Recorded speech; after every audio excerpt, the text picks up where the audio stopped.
जैसा कर्म वैसा जन्म, ये 11 कर्म निर्धारित करते हैं हमारा अगला जन्म। यह तो आप सभी जानते ही हैं कि जो मनुष्य जैसा कर्म करता है वैसा ही फल भी पाता है। परंतु क्या आप जानते हैं कि हम मनुष्यों द्वारा किए गए कुछ कार्य ऐसे भी होते हैं जो मरने के पश्चात भी हमारा पीछा नहीं छोड़ते हैं। और तो और ये कर्म ही हमारा अगला जन्म भी निर्धारित करते हैं। वैसे गरुड़ पुराण विस्तार से इस संबंध में हमें जानकारी प्रदान करता है। और आज हम आपको गरुड़ पुराण से लिए गए ऐसे ही कुछ 11 कर्मों के बारे में बताएंगे, जिनके आधार पर मनुष्य विभिन्न प्रकार के पशुओं की योनियां प्राप्त करता है। तो चलिए एक बार हम विस्तार से प्रकाश डालते हैं गरुड़ पुराण के इन 11 बिंदुओं पर। एक मित्र से छल करने पर।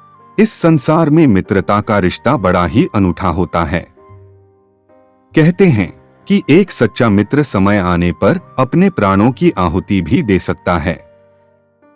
किंतु मित्रों तब क्या हो जब कोई सच्चे मित्र को ही ठगने लगे। वैसे गरुड़ पुराण में ऐसे लोगों के संदर्भ में विस्तार से बताया गया है। इसमें बताया गया है कि जब कोई व्यक्ति अपने मित्र से छल कपट करता है तो मृत्यु उपरांत उसे नर्क तो जाना ही पड़ेगा, साथ ही साथ उसका अगला जन्म पहाड़ों पर रहने वाले गिद्ध के रूप में होता है। उसे मरे हुए पशुओं का सड़ा गला मांस खाकर जैसे तैसे अपना जीवन यापन करना पड़ता है। दो धर्म का अपमान करने पर। मित्रों, इस संसार में आपको कई ऐसे व्यक्ति मिल जाएंगे जो अपने धर्म के साथ साथ दूसरे धर्मों का भी समान भाव से सम्मान करते हैं। वहीं कुछ लोग ऐसे भी होते हैं जिन्हें दूसरों के धर्मों से तो चिढ़ होती ही है, परंतु वे अपने धर्म को भी हे दृष्टि से देखते हैं। ऐसे लोग पुराणों में लिखी हुई बातों को नजरअंदाज करके अपनी अल्प बुद्धि का परिचय देते हैं।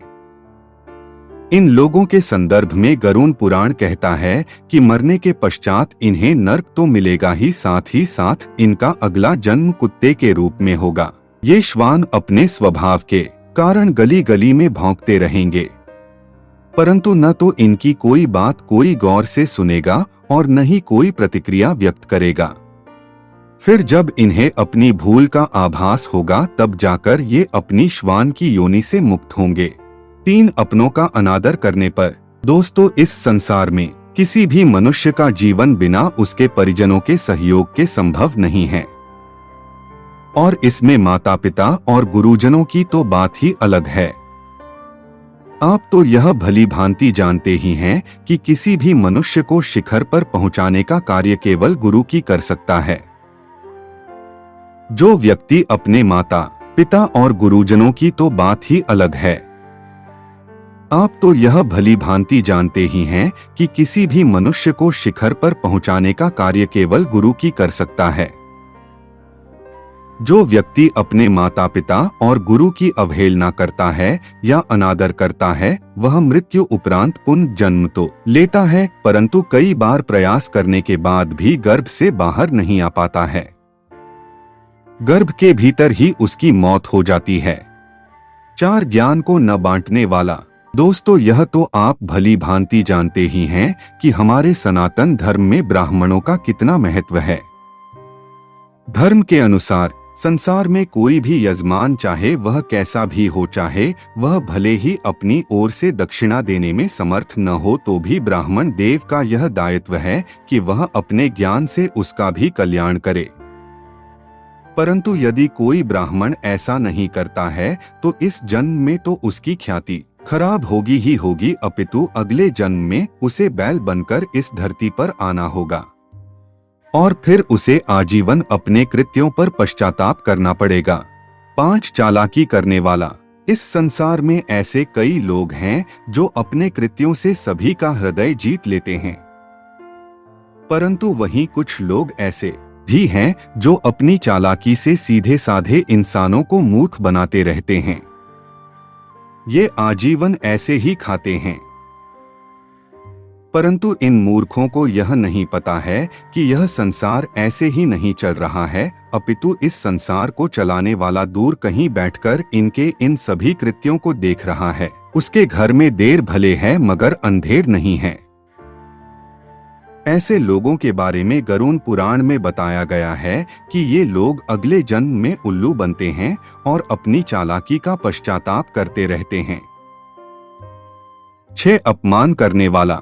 दोस्तों, जिस प्रकार सभी पुत्रों का यह दायित्व है कि वे अपने माता पिता की सेवा करते हुए अपने दाम्पत्य जीवन का निर्वाह करें, ठीक उसी प्रकार से एक आदर्श बहू का भी यही कर्तव्य होता है। परंतु इसके विपरीत जो स्त्री अपने सास ससुर की सेवा नहीं करती और उन्हें अपशब्द कहती है और असमय ही कलह करती रहती है, तो उन्हें अगले जन्म में रक्त पीने वाली जू के रूप में इस धरती पर जन्म लेना पड़ता है। 7 अनाज के घोटालेबाज। दोस्तों, हमारे सनातन धर्म में अन्नदान को सबसे बड़ा दान कहा गया है। जो व्यक्ति अन्नदान करता है वह न केवल इस लोक में अपितु स्वर्ग लोक में भी ख्याति पाता है। इसी वजह से लोग प्रीति भोज और भंडारों का आयोजन करते हैं। परंतु वहीं कुछ लोग ऐसे भी हैं जो अन्न की चोरी या घोटालेबाजी करते हैं। ऐसे लोगों के बारे में गरुड़ पुराण में कहा गया है कि इनका अगला जन्म छछूंदर या चूहे के रूप में होगा और फिर ये अनाज के दाने दाने के लिए तरसेंगे। 8 गाली देने वाला। दोस्तों, आप तो यह जानते ही हैं कि मनुष्य के कंठ में मां सरस्वती का वास होता है। इसीलिए शास्त्रों में बताया गया है कि मनुष्यों को कभी भी ऐसे शब्द नहीं बोलने चाहिए जो दूसरों की भावनाओं को आहत करें। परंतु फिर भी कई लोग अपशब्दों को कहने से बाज नहीं आते हैं और छोटी छोटी बातों पर अन्य लोगों को गाली देने लगते हैं।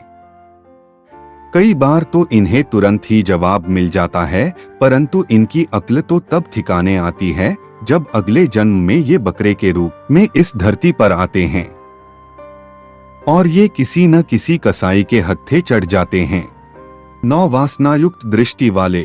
दोस्तों, इस संसार में कई मनुष्य ऐसे हैं जो स्त्रियों को बड़े ही सम्मान की दृष्टि से देखते हैं।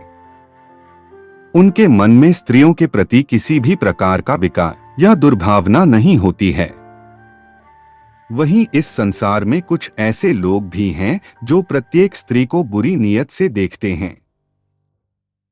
उनके मन में हर समय बस काम भाव ही चलता रहता है, परंतु उन मूर्खों को यह पता नहीं है कि भले ही इनकी वासना के बारे में किसी को पता चले या न चले, भले ही इनके कृत्यों के बारे में कोई जान सके या न जान सके, परंतु ऊपर वाला इन्हें देख जरूर रहा है और समय आने पर वह इनका न्याय जरूर करेगा।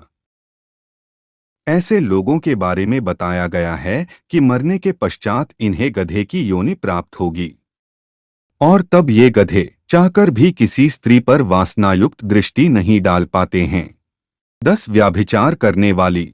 दोस्तों, इस संसार में ज्यादातर स्त्रियां पतिव्रता होती हैं और उनके मन में अपने पति के अलावा किसी भी परपुरुष का विचार नहीं आता है।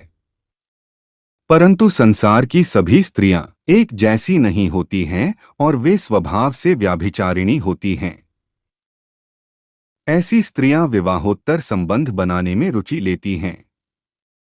वैसे इनके कृत्यों के कारण इन्हें कई बार समाज में अपमानित होना पड़ता है, परंतु इनकी अक्ल तो तब ठिकाने आती है जब इन्हें अगले जन्म में छिपकली या चमगादड़ के रूप में इस धरती पर आना पड़ता है। 11 जहर खाकर मरने वाले।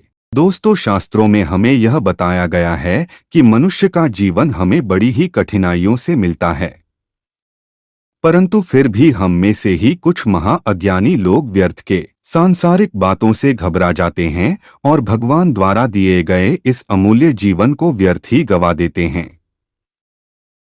ऐसे लोगों के संदर्भ में गरुड़ पुराण कहता है कि इन्हें अगले जन्म में सर्प बनकर पुनः धरती पर आकर अपनी भूल सुधारनी पड़ेगी। तब कहीं जाकर ये परमात्मा द्वारा प्रदत्त इस जीवन की उत्कृष्टता को समझ पाएंगे। तो मित्रों, ये वो योनियां हैं जो मनुष्य को अपने किए हुए कर्मों के अनुसार मिलती हैं। इसीलिए कहा जाता है कि यदि जीवन में आए हो तो कुछ अच्छे कर्म करो ताकि मरने के पश्चात उत्तम लोकों की प्राप्ति हो। इसी के साथ हमारी यह जानकारी यहीं समाप्त होती है। आशा करते हैं कि आपको यह जरूर अच्छी लगी होगी।